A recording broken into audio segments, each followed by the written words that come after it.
네, 대통령님 지명해 주셔서 감사합니다. 채널의 이동훈 기자입니다. 저는 대선 때 공약하셨던 검찰청을 공소청으로 전환하는 문제에 대해서 여쭤보려고 합니다. 지금 여당 일부 강경파 의원들과 당대표 후보들 모두 추석 전에 개혁을 완료해야 된다 이렇게 얘기를 하고 있는데요. 네. 대통령님도 같은 타임라인을 생각하고 계신지 궁금합니다. 그리고 정성호 법무부 장관 후보자를 지명하셨고 또 검찰 출신인 봉국 민정수석을 임명하신 게 또 속도보다는 조금 더 이렇게 부작용 없는 개혁을 추진하시려는 거 아니냐 이런 분석도 나왔는데 여기에 대해서도 여쭤봅니다. 네. 가장 최근에 핫하기도 하고 제가 답변 드리기가 조금 곤란하기도 하고 예민한 질문을 해주셨습니다. 네.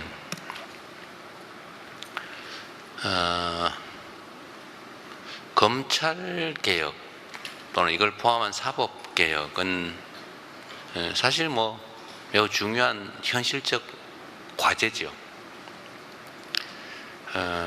저도 법조인이기도 합니다. 수십 년간 저도 송사에 매달려서 먹고 살았죠. 근데 많은 것들이 시대 상황에 맞지 않게 된 것 같습니다. 길게 얘기할 것 없이 기소 자체를 목표로 수사하는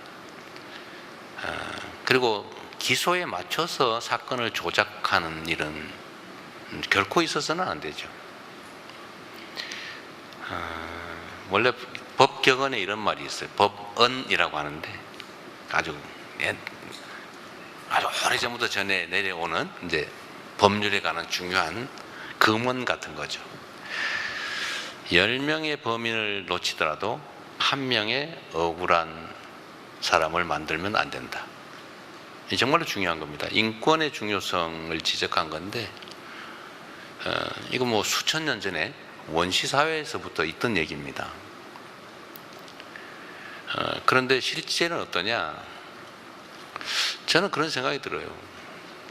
누가 사적인 목적을 가지고 사람을 잡아다가 어디 개인 감옥에 가둬놓고 또는 목숨을 빼앗거나 이게 나쁜 짓이잖아요.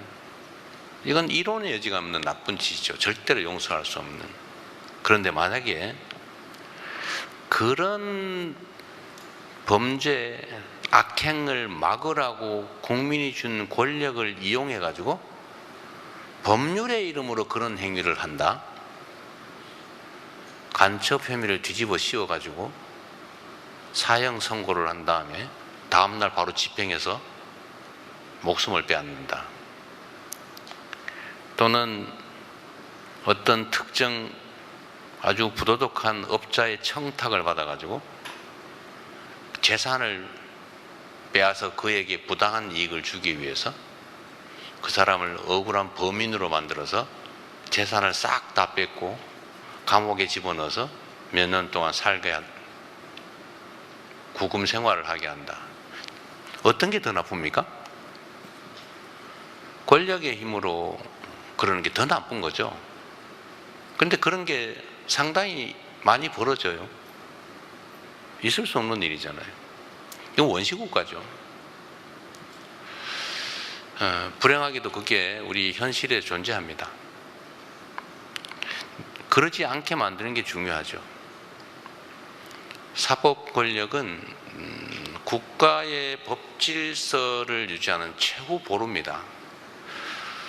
우리 모든 국민들은 마지막에 그렇게 얘기하죠. 막 싸우다가 법대로 합시다. 이게 마지막 믿음이에요. 최후 보루죠. 그런데 그 법이 가진 사람 또는 특정한 목적에 의해서 악용이 되면 우리 국민들은 대체 어디에 기대겠습니까? 주먹을 쓸 수도 없고 친구한테 의존할 수도 없고 그러면 이 사회가 무너지죠. 그래서 사법개혁은 중요한 과제입니다.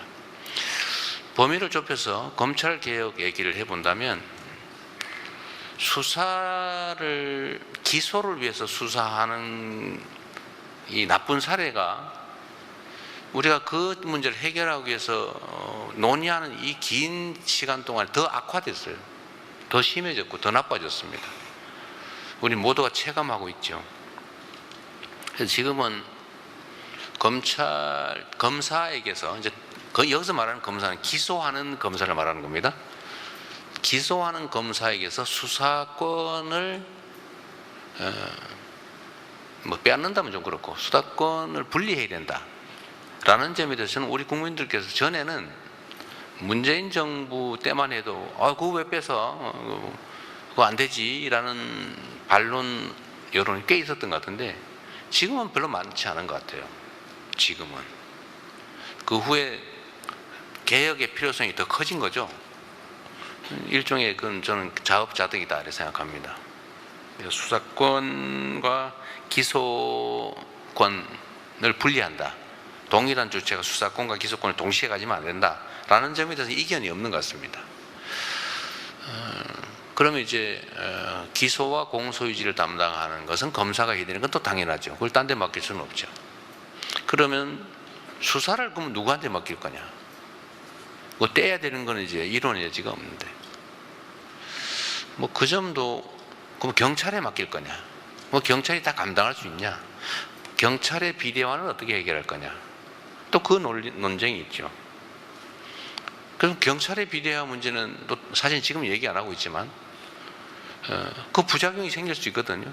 권력은 집중되면 남용되니까.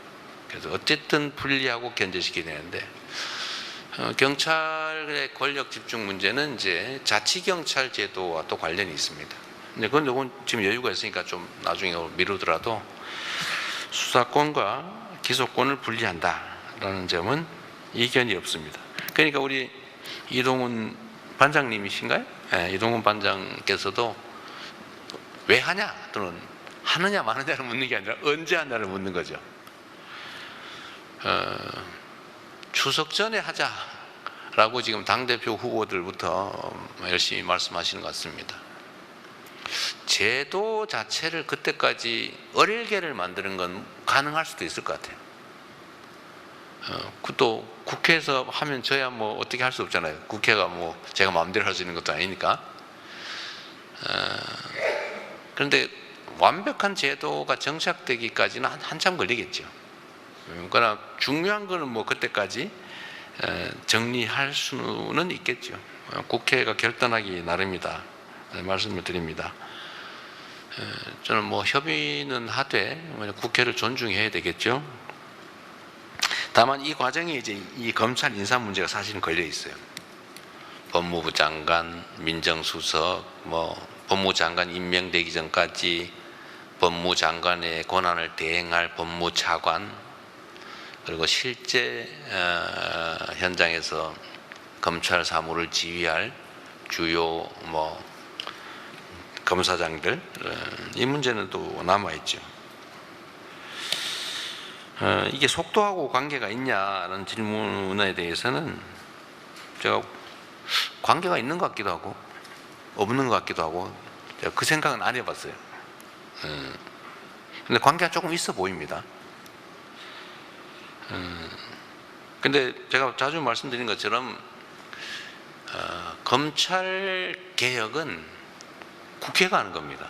이 제도를 바꾸는 거기 때문에 뭐 정부 내에서, 근데 검찰도 정부의 일원이니까요. 정부 안에서 서로 타협해 가지고 정할 문제가 아니고 국회가 입법적 결단을 할 사안이기 때문에 우리 정부에서 할 일은 그로 인한 갈등, 부작용 이런 걸 최소화하는 게 필요하죠. 좀 원만하게 또 신속하게 될 수 있도록 하는 거. 그러려면 이제 우리 대통령실 안에도 또 정부 안에도 또 검찰을 좀 잘 이해하는 사람이 맞는 게 또 유용성이 있겠다. 그런 판단을 한 겁니다.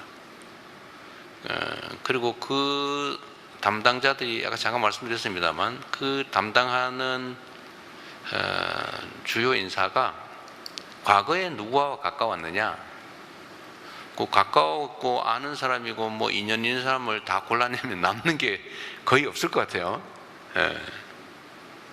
말씀드린 것처럼 그러나 공무원, 특히 그게 누구든 간에 직업 공무원은 선출된 권력의 의사에 따를 수밖에 없어요. 뭐 안 따르면 바꾸면 되지 뭐.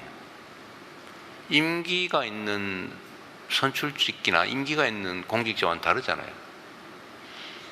뭐 누구든 간에 제가 아무 데나 바꾸면 되죠. 결국 대통령이 결단할 사안, 그리고 국회가 입법할 사안들이어서 그 개별 인사에 대해서 너무 걱정하지 않으셔도 된다. 그 말씀을 좀 드리고 싶고요. 속도와 관계가 있는지는 아까 말씀을 드린 것 같습니다. 네.